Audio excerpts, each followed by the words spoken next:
Hello, Music Theory 3 students. This is your next assignment.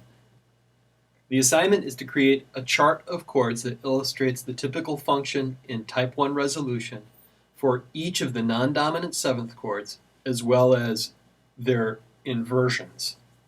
So we need to know that the inversions of the chords typically serve certain kinds of situations. 6/5s are neighbors, 4/3s are passing, and 4/2s are bass passing. And so what I've done here is I've taken a piece of college-ruled notebook paper and I have labeled it as a non-dominant seventh chord chart. In doing this exercise, you will effectively not only accomplish the task of doing the assignment, but also learn where all these chords are typically going to go because you're going to hear them in ear training. And you need to know where these chords are typically found so that when you're faced with either identifying these chords in a musical example, whether it's something you're practicing or learning or studying, but also in ear training where we're going to encounter these progressions as well. All right, so here we go. Notice I've labeled my chart and I've indicated first major keys. You have all of the non-dominant seventh chords in major keys and in minor keys, so you should be ready to get started. Notice I've begun with the tonic triad. The tonic triad as our first example here. So I'm showing here the preparation, the non-dominant seventh chord, as well as the resolution. Remember that non-dominant seventh chords are dissonant. Dissonances are always prepared, and that's why this column here is labeled as preparation, non-dominant seventh, and the chord of resolution in type 1 progression. In this case, 1/7 in root position is prepared in circle progression by 5.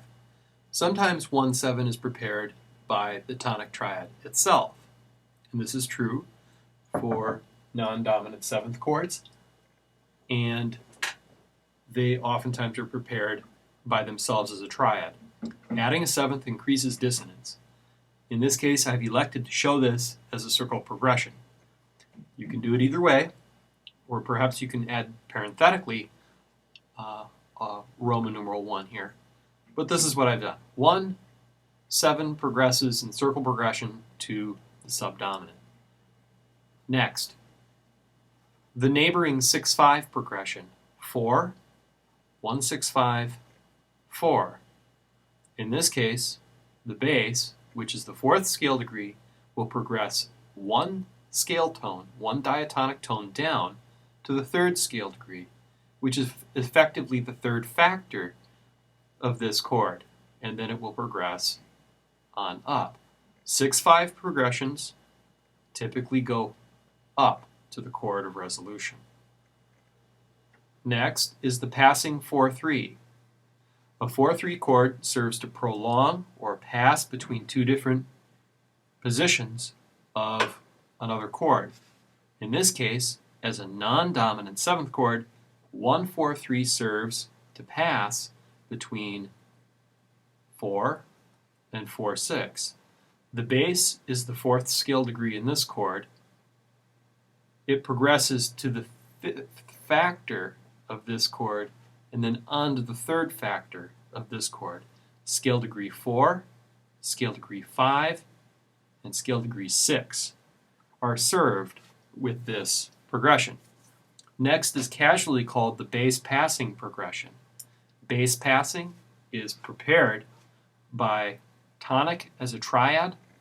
The bass moves down one scale degree to the 7th scale degree, and then that 7th scale degree moves down by step to the third factor of the chord of resolution. The 7th factor, being in the bass, needs to move down by step to the third factor of this chord. So the 7th factor in the bass to the third factor. That's why this is a chord that is found in inversion.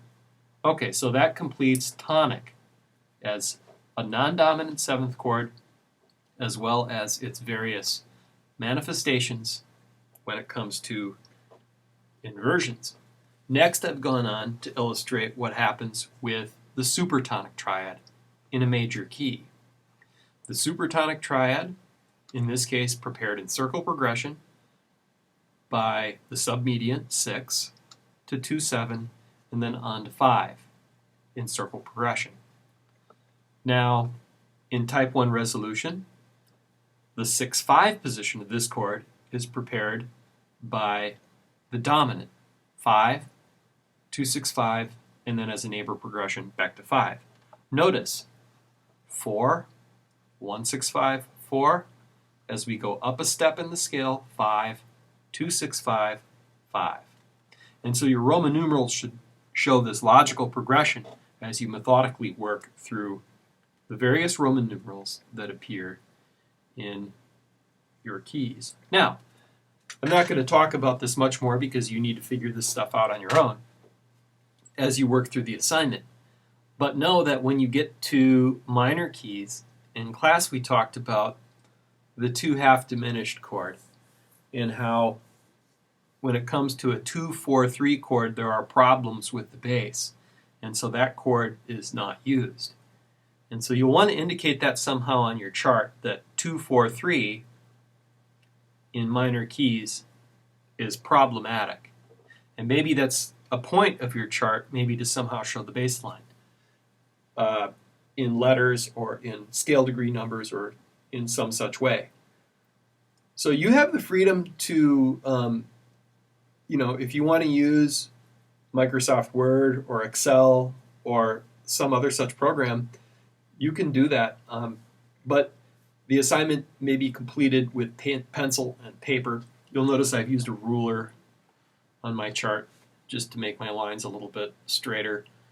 But what I'm expecting is that you simply chalk out the harmonic plan for each of the non-dominant chords. All right, so let's take a look. Each non-dominant chord has 4 positions. There are 10 chords, so you need to have 40 progressions illustrated with Roman numerals on your chart. So I'm sure you'll want to get started, so I will stop the video, and good luck.